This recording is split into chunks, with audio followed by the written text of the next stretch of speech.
Hello everyone, welcome back to my channel. It's your girl Joy Ero, and if you're seeing my face for the very first time, welcome. Please consider joining this family, and if you are a returning subscriber, thank you so much for always coming back for my video. I super appreciate every one of you. So in today's video, I'm going to be talking about the mistakes that I made in the early stages of my marriage that would have cost me this marriage. You guys, they would have carried my bag in a Ghana must go and returned me back to my father's house if not for the grace of God. Anyways, this video was actually inspired by Adeze Space. If you don't know who Adeze is a Nigerian based YouTuber who lives in Port Harcourt, Nigeria, if that makes sense. Anyways, without wasting much time, let's jump right into the video.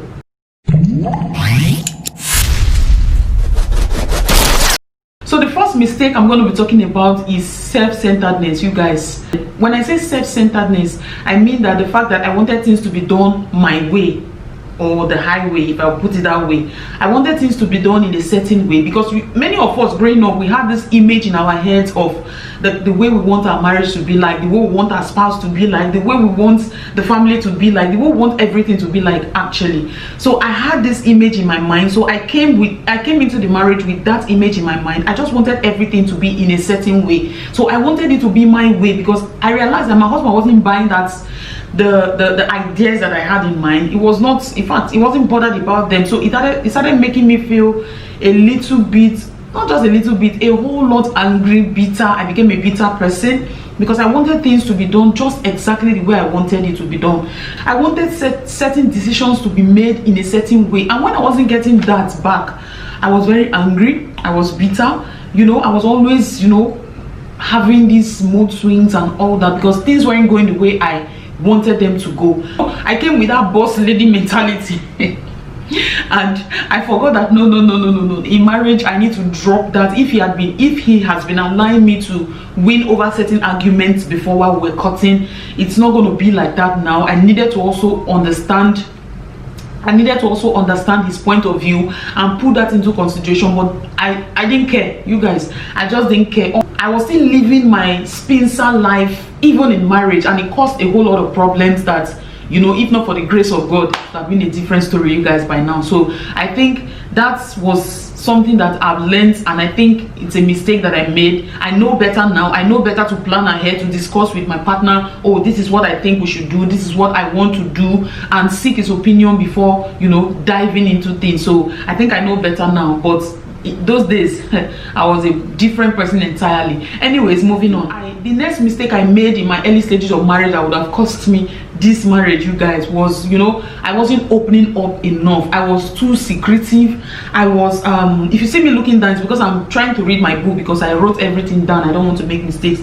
I wasn't sharing enough. I was just keeping things to myself because I grew up as an only child. So there are things that I am already used to doing by myself without talking to anybody. So I still carried that mindset into my marriage, and it was not funny. I wasn't sharing enough. You know, there are times I would just be sitting and just be doing something, and he wants to have a conversation, and I'll just be like, I'll just be, you know, I don't know how to say it, just be cold. For someone who talks a lot like me, I know some of you are going to say that oh, but you talk a lot, why? But in the early stage, I didn't know how to share with a partner. Okay, let me put it that way, because while we were dating, he was away, and you know, that communication leg was not so much there. Where we were talking a lot, but you can't be talking 24/7. But in marriage, you are in the same house with the person, so you have to talk a lot. My hands are just everywhere, you guys, I'm sorry.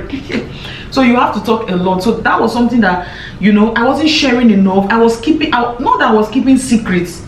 I wasn't keeping secret, but I wasn't sharing enough like I should share. There are certain topics that he wants to bring up, and I'll just you know, ignore them. I'm not, or maybe he asked me a question that I'm supposed to give an elaborate answer so that conversation can, you know, keep flowing from there. I'll just say, okay, yeah, fine. How was your day? Fine, thank you. And in this day and age, who answers that kind of a question with fine, thank you? How was your day? You start explaining. That's what a reasonable person is supposed to do, so that the conversation, one conversation can lead to another, and you know. But me, I was keeping a lot of things inside And when I'm angry, I don't share. You know, I just bottle all these things inside. And when it comes to a day that he just does something little, I just explode, because I wasn't communicating enough. I wasn't talking to him about the things that he does that I don't like, and telling him the things that I like. And you know, there was no, that communication flow was not there. So it caused a problem that it's just God, you guys. It's just God that actually came through for us. So I think the ability to be able to talk and communicate with your spouse is very, very important when you are married, or those of you that are planning to get married, or even those of you that are married already that still, you know, this is still an issue for you. Please understand that communication is very important in relationship. Don't be like me, who just likes to bottle everything up, and one day I'll just explode. And when you ask me, okay, why are you angry now, I don't have anything concrete, because it has been a pile up of, you know, emotion. So that's something, that's one mistake that I made, that, you know, I regret and I feel bad about, and I think I'm better now. I am 100% better now. See, don't even, Papi knows not to ask me how was your day. See, I will give him full textbook of now I think I've become a talkative, which is actually better. I feel like when we have issues, it's easier for me to say, oh Papi, what you did just now, I don't like it, please don't do it again, compared to before I'll just bottle it in and one day I'll just explode. So that's another thing, that's one mistake that I made. So another mistake I'm going to talk about, and I know a whole lot of us women, we do it. See, if you are like me, stop. As you're listening to this video, just erase that part of it, part of life, part of doings from your life. I'm rambling. If you are like me, please just erase that part of doings from your life. Don't do it anymore. I like to snooze a lot, you know, going through my partner's phone. I remember when I newly got married, you know, because he was already abroad and I was in Nigeria, and after the marriage I moved, I had to leave Nigeria and obviously join him abroad. So what happened was that, because of the fact that I knew that I've not been with him for a while, that's FBI nature just came on. I wanted to see everything that is happening around him. So I remember I snoozed into his phone a lot of times, and this time when I do it, I don't want him to know that I've snoozed into his phone. I'll just, you know, I don't want him to know, so that he won't change his password or he won't try to be more careful. So I'll just pretend that I didn't check anything. But I've seen a lot, and when I see a number that I don't know, or somebody stored, or a message, or anything that does not sound like the people that I know him with around, I become very bitter, very angry. And that foolishness in me then, not now, I'm very wise now, please don't come for me. So that foolish nature in me then, I was just like, you know, I'll keep it in, and I'll start getting angry, worked up. And if I had just opened my mouth to say, okay, I saw something, what is this, he explains, I will have understand that, oh, there was nothing there. Because actually at the end of the day, there was one time that I bottled up this anger. It got to a point it exploded, and what happened, it was like, okay, why are you angry? And I explained, and it was like, well, this person is a patient, and this that. Oh my god, I just felt so stupid. You know that kind of feeling? I just felt so stupid. Like, why like, honestly, why did you have to put yourself through all this? But before doing that, I've already spent like a couple of days angry, keeping malice, doing the silent treatment. See, when they say silent treatment, I used to be the chief officer of silent treatment. Like, I can go days without talking to my partner. I can go 1 day, 2 days, 3 days, 4 days, to an extent where my pastor will now realize that something is wrong somewhere. Shout out to you, Pastor Frank. I appreciate you and all that you have done for me and my family. You guys, please, just let me just do this shout out. So he will now realize that, oh, something is fishy, and call me and say, or call my spouse, or call the both of us and say, what's happening? I will still be saying nothing until Papi opens his mouth and say, okay, this, that. I used to keep malice a lot. We Nigerians, we call it malice, but those of you that don't know what malice is when you are, you know, giving your partner the silent treatment. You are not talking to him, or maybe he talks to you and you just use one word to reply yes or no, and you are just distant. I did that a lot, you guys. I was always on my own. Any little thing, if I see something, instead of me to share with him, I'll just keep it to myself and lock myself inside. Either I'm doing one thing, when he comes to ask me for something, I'll just, is that not foolishness?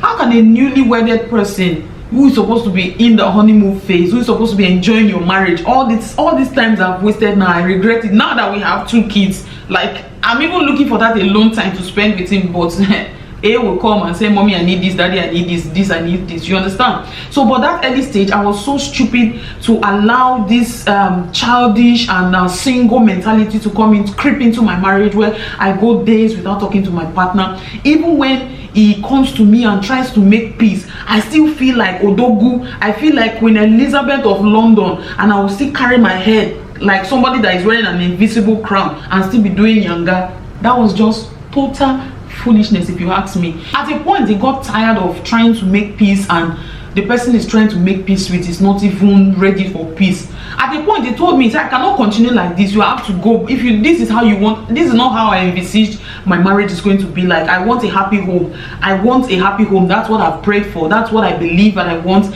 That is what I want. And if you are not going to give me a happy home, there's no need for us to get married. Then you can go back to Nigeria. Then the marriage can even continue, but you'll be in Nigeria, be squeezing your face. They'll be carrying your face there while I'm here. Once in a while, I'll still travel and visit you.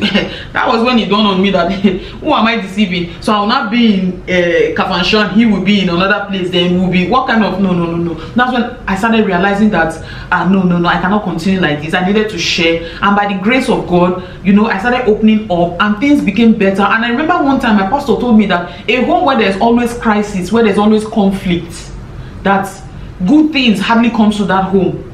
This is me believing God for the fruit of the womb. Then this is me expecting to get a job or do something or start a business that, you know, and I'm the one keeping malice with my partner. So how is a child going to come into that kind of a home where you are keeping malice with your partner? Obviously it's not going to happen. Because is he going to send the sperm through post office? No, because you're not talking with him, let alone let him touch you. So how is the children going to come? So the next thing I'm going to be sharing is the fact that I wanted my partner to make me happy, which was one very foolish mistake I made in marriage. I wanted him to be the one doing things, going out of his way to make me happy. To see, in this life, if you did not hear anything I said today, please hear this one. In this life, I'm telling you guys, nobody can make you happy but yourself. Nobody can make you happy but yourself. I say it again, nobody in this life can make you happy but yourself. You need to make a decision to be happy yourself. I know better, which I knew then. I felt that when I'm married, my partner should be the one doing everything to make me happy. But I forgot to also realize that it's now a 50-50, a give and take something. You know, I need to also make him happy instead of waiting for him or delegating that responsibility to him. Because I realize that he cannot make me happy because he's not God. It's only God that can satisfy a man. Because today a man can need a human being can need a car today, and when you get the car, oh, you are excited, I've gotten this car. Oh, tomorrow you need a house and you get the house. Oh, I'm so happy, I've got the house. Next tomorrow you may need something else. So human want is insatiable. So I realized that I cannot put that burden on him. That's the word. I cannot put that burden on him for him to be the one to make me happy. And if he's not making me happy, then, you know, I'm not fulfilled, I'm not happy. So I needed to change the way I perceived, I saw things, and it also helped me to remain in this marriage. So you guys, the final thing I'm going to be talking about in this particular video, please, nobody should come for me. This is just me being 100%. This was what I used to be then. I'm not like that anymore. So please, nobody should come. In-laws, please don't come for me and say, oh, this is what you were doing. No. So that's why I'm sharing these mistakes that I made, so that if there's anyone who is making similar mistake, or who is planning to get married, or who is new in marriage, can also learn from it. The last thing I'm going to be sharing is comparison. You guys, comparing your partner with another person's partner is a no, you guys, a no, because we are all different. See these 5 fingers, they are different. God created each and every one of us differently, you know, because I already had this picture in my mind of what I want it to be. So when it's not happening, I start saying, can't you see this person, see what this person is doing, see what that person is doing. Comparison is something that will make your partner lose self-esteem. It will cripple your partner to the core. It will make your partner feel incompetent. Like whatsoever he or she is doing for you is not even appreciated. Comparison is something that no woman, no man should do. Comparison was something that I was foolishly, then I didn't even know that I was comparing myself, because I just felt, oh, it's the normal way, is you are just living life. I was indirectly looking at other people's marriages and comparing my marriage with them, forgetting that we all have different battles. Every marriage have their ups and downs, and what may be a challenge in my own home may not be a challenge to another person. He even got to a point he had to call my parents and say, oh, your daughter wants her life in a certain way. She thinks I'm not able to give her that thing, so please, I'm going to send her back so that she can go and look for whosoever or whomever she thinks can give her that particular life. And that would have been a very huge mistake in my part. That's how I would have just packed my load and go back to my parents' house because of a comparison. Anyways, I hope you guys enjoyed this video, because I totally enjoyed filming this. I really enjoyed filming this. And if there's a married woman watching this video that experience, you have anything to share of the mistakes that you also made in your marriage that would have cost you your marriage, please also leave it in the comment section down below. I would like to also hear from you to know that I'm not the only one in this boat. And if you are a new wife or a new lady who just got married, please put these things into consideration. Try to work on the way you talk to your spouse. Understand that you have married a king. It may not be a physical king or from a royal family, but you have married a king, and you need to treat him like a king so he can in return treat you like his queen. So you guys, thank you so much for watching. And if you have watched to this time and you are still not subscribed, please, I beg you in the name of God, hit the subscribe button, turn on the bell notification so that you get notified anytime I post a video. And guys, if you like this type of video, please let me know also in the comment section so that I'll do more videos like this for you guys. And until my next video, bye and stay blessed.